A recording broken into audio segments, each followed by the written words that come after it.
Hi friends, welcome to Jo's Kitchen. நீங்கள் இன்னும் நம்ம ஜோஸ் கிச்சன் சேனலை சப்ஸ்கிரைப் பண்ணலையா? சட்டுன்னு சப்ஸ்கிரைப் பண்ணிவிட்டு லைக் பட்டனையும் ஹைப் பட்டனையும் தட்டி விட்டுட்டு வாங்க வீடியோக்குள்ளே போகலாம். மல்லி விதை ஊற வச்ச நீரை குடிக்கிறதுனால நமக்கு கிடைக்கக்கூடிய ஆரோக்கிய நன்மைகள் என்னென்ன அப்படின்னு தான் இந்த வீடியோவில் பார்க்க போகிறோம். இந்த வீடியோ உங்களோட ஹெல்த்தையே சேஞ்ச் பண்ணலாம். ஸோ வீடியோவை ஸ்கிப் பண்ணாமல் ஃபுல்லாக பாருங்கள் ஃப்ரெண்ட்ஸ். நம்ம சமையலில் சேர்க்கக்கூடிய ஒரு மசாலா பொருள் தான் மல்லி. கொத்தமல்லி விதைகள் மாதிரி தான், அதோட மனம் மாதிரி அது உடலுக்கு நிறைய ஆரோக்கிய நன்மைகளையும் நமக்கு தருது. உணவுக்கு மனத்தையும் சுவையும் மேம்படுத்துறதுக்கு உதவுறதோட பல ஆரோக்கிய நன்மைகள் இது நமக்கு தருது அப்படின்னு சொல்லலாம். இப்படி சமையலில் சேர்க்கக்கூடிய மல்லி விதைகளில் நிறைய நன்மைகள் அடங்கியிருக்கு அப்படின்னு சொன்னால் உங்களுக்கே ஆச்சரியமாக தானங்க இருக்குது. பொதுவாக நம்ம சமையலில் சேர்க்கக்கூடிய ஒவ்வொரு பொருளுமே பல நன்மைகளை தன்னுள்ள வச்சுருக்கு. நம்ம இது வரைக்கும் ஜீரகம், சோம்பு, மிளகு, கடுகு இதோட ஆரோக்கிய நன்மைகளை பார்த்தோம். இன்னைக்கு கொத்தமல்லி விதைகளை தண்ணியில் ஊற வச்சு குடிக்கிறதுனால நமக்கு கிடைக்கக்கூடிய மருத்துவ குணம் பற்றி தான் பார்க்க போகிறோம். இந்த கொத்தமல்லியில் விட்டமின் ஏ, விட்டமின் B1, இரும்புச்சத்து, calcium, phosphorus, carbohydrate, protein, energy அப்படின்னு ஏராளமான சத்துக்கள் நிறைஞ்சிருக்கு. இந்த மல்லியை தண்ணியில் ஊற வச்சு அந்த தண்ணியை குடிச்சிட்டு வந்தால் அது உடம்புல இருக்கக்கூடிய பல பிரச்சனைகளை தடுக்கிறதுக்கு உதவியாக இருக்கும். கொத்தமல்லி விதையை முதல் நாள் நைட்டே ஊற வச்சுட்டு மறுநாள் காலையில் அதை வடிகட்டி அந்த தண்ணியை குடிக்கிறதுனால நமக்கு கிடைக்கக்கூடிய ஆரோக்கிய நன்மைகள் என்னன்னு பார்க்கலாமா? கொத்தமல்லி விதை சர்க்கரையை கட்டுக்குள் வைக்கிறதுக்கு ரொம்ப உதவியாக இருக்கும். கொத்தமல்லி விதை இருக்குல்ல, இது உடம்பில் இருக்கக்கூடிய கெட்ட கொலஸ்ட்ரால் அளவை குறைச்சி நல்ல கொலஸ்ட்ரால் அளவை அதிகரிக்க உதவுது. அது மட்டும் இல்லாமல் சர்க்கரை நோய், உயர் கொலஸ்ட்ரால் பிரச்சனை இருக்கிறவங்களுக்கு தினமும் இந்த கொத்தமல்லி தண்ணியை குடிச்சிட்டு வந்தீங்கன்னா அது உங்களுக்கு ரொம்ப யூஸ்ஃபுல்லாக இருக்கும். நான் ஆல்ரெடி சொன்ன மாதிரி முதல் நாள் நைட்டே கொத்தமல்லி விதைகளை ஊற வச்சுட்டு மறுநாள் காலையில் அதை வடிகட்டி அந்த தண்ணியை மட்டும் குடிச்சிங்கன்னா போதுமானதாக இருக்கும்.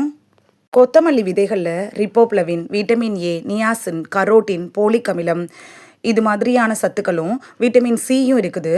ஆன்டி ஆக்சிடென்ட் மாதிரி இது செயல்படுது. இந்த விதைகளில் இருக்கக்கூடிய விட்டமின் கேயும் கால்சியம் சத்தும் என்ன பண்ணுன்னா எலும்புகளோட ஆரோக்கியத்தில் தாக்கத்தை ஏற்படுத்தி ஆஸ்டியோபொராசிஸை தடுக்குது.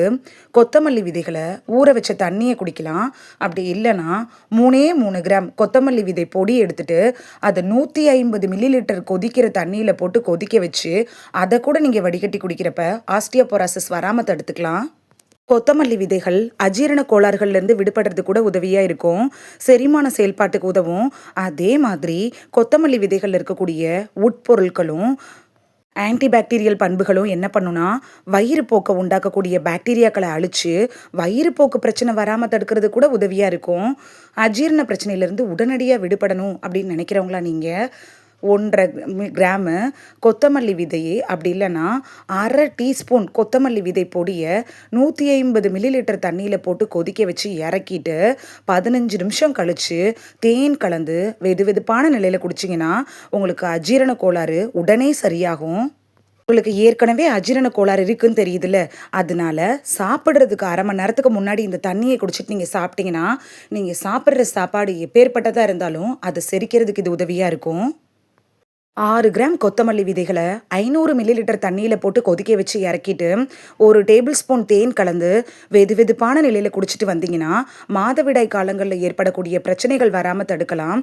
இதனால உடம்புல ஈஸ்ட்ரோஜன் ஹார்மோன் சீராக்கப்படுது. மாதவிடாய் சுழற்சி கூட சிறப்பாக நடைபெறதுக்கு உதவியாக இருக்கும். அதே மாதிரி நைட்டில் மல்லி விதைகளை ஊற வச்சுட்டு மறுநாள் காலையில் அந்த குடிச்சிட்டு வர்றப்ப மாதவிடாய் சுழற்சி இருக்குல்ல, அது சீராக்கப்படும். மாதவிடாய் காலங்களில் சந்திக்கிறோம்ல அந்த வயிறு வலி, வாயு தொல்லை இதை தவிர்க்கிறதுக்கு உதவியாக இருக்கும். கொத்தமல்லி விதைகளில் பயனுள்ள நிறைய ஆக்டிவ் பண்புகள் இருக்குது. உதாரணமாக கொத்தமல்லி விதைகளில் இருக்கக்கூடிய சினோலி, லினோலியக் அமிலம் இதெல்லாம் என்ன பண்ணுன்னா எலும்பு சம்மந்தப்பட்ட பிரச்சனைகளை தடுக்கிறதுக்கு உதவியாக இருக்கும். கொத்தமல்லி விதைகளை தண்ணியில் போட்டு ஊற வச்சுட்டு மறுநாள் காலையில் நீங்கள் அதை குடிக்கிறப்ப மூட்டுகளில் ஏற்படக்கூடிய வீக்கம், அலர்ஜியை தடுக்கிறதுக்கு கூட அது உதவியாக இருக்கும். வெள்ளைப்படுதல் பிரச்சனையால் நீங்கள் கஷ்டப்படுறீங்களா? கொத்தமல்லி விதைகள் இருக்குல்ல, இது வெள்ளைப்படுதல் பிரச்சனையிலேருந்து விடுபடுறதுக்கு உதவியாக இருக்கும். கொத்தமல்லி விதைகளை நைட்டு ஊற வச்சுட்டு காலையில் அதை வடிகட்டி குடிக்கிறதன் மூலமாக உங்களுக்கு இந்த பிரச்சனையிலேருந்து முழுமையான விடுதலை கிடைக்கும். ஒருத்தருடைய உடல்ல கொலஸ்ட்ரால் அதிகமா இருந்துச்சுன்னா, அது உயிருக்கே ஆபத்த உண்டாக்கக்கூடிய நோய்களோட தாக்கத்த அதிகரிச்சிடும். கொத்தமல்லி விதைகள் கொலஸ்ட்ரால குறைக்கிறதுக்கு உதவியா இருக்கும். 2 ஸ்பூன் கொத்தமல்லி விதைய தண்ணீல போட்டு கொதிக்க வச்சுட்டு, தினமும் 1லிருந்து 2 முறை குடிச்சிட்டு வாங்க. நீங்க சுவைக்கு தேவைனா தேன் எடுத்துக்கலாம். இப்படி குடிக்கிறப்ப கெட்ட கொலஸ்ட்ரால கரைக்கிறதுக்கு அது உதவியா இருக்கும். உங்களுக்கு ரத்த சோகை இருக்கா? இதிலிருந்து விடுபட உதவக்கூடிய ஒரு இயற்கை பொருள்னா கொத்தமல்லி விதைகள சொல்லலாம். இந்த கொத்தமல்லி விதைகள தண்ணீல போட்டு கொதிக்க வச்சு இறக்கிட்டு, வடிகட்டி தேன் கலந்து குடிச்சிட்டு வந்தீங்கன்னா, ரத்த சோகை பிரச்சனையிலிருந்து சீக்கிரத்தில விடுபடலாம். இந்த வீடியோல கொத்தமல்லி விதை தண்ணி குடிக்கிறதுனால நமக்கு கிடைக்கக்கூடிய ஆரோக்கிய நன்மைகள் என்னென்ன அப்படின்னு தான் பார்த்தோம். இனி மிஸ் பண்ணாம டெய்லி கொத்தமல்லி விதை தண்ணீரை குடிச்சு பலன் பெறுவீங்க அப்படின்னு நம்புறேன். இது உங்களுக்கு ரொம்ப யூஸ்ஃபுல்லா இருந்திருக்கும் அப்படின்னு நம்புறேன். இந்த வீடியோ உங்களுக்கு பிடிச்சிருந்துச்சுன்னா லைக் பட்டனையும் ஹை பட்டனையும் தட்டி விடுங்க. இது உங்க ஃப்ரெண்ட்ஸுக்கு பயன்படணும் அப்படின்னு நினைச்சீங்கன்னா ஷேர் பண்ணி விடுங்க. நிறைய பேர் சப்ஸ்கிரைப் பண்ணாம பார்க்குறீங்க ஃப்ரெண்ட்ஸ். நீங்களும் சப்ஸ்கிரைப் பண்ணிட்டு பார்த்தா நமக்கு பவர் கிடைக்கும். நீங்க சப்ஸ்கிரைப் பண்ணிட்டு பார்க்குறது இது மாதிரியான வீடியோக்கள் தொடர்ந்து போடுறதுக்கு எங்களை மோட்டிவேட் செய்கிற விதமாக அமையும் ஃப்ரெண்ட்ஸ்.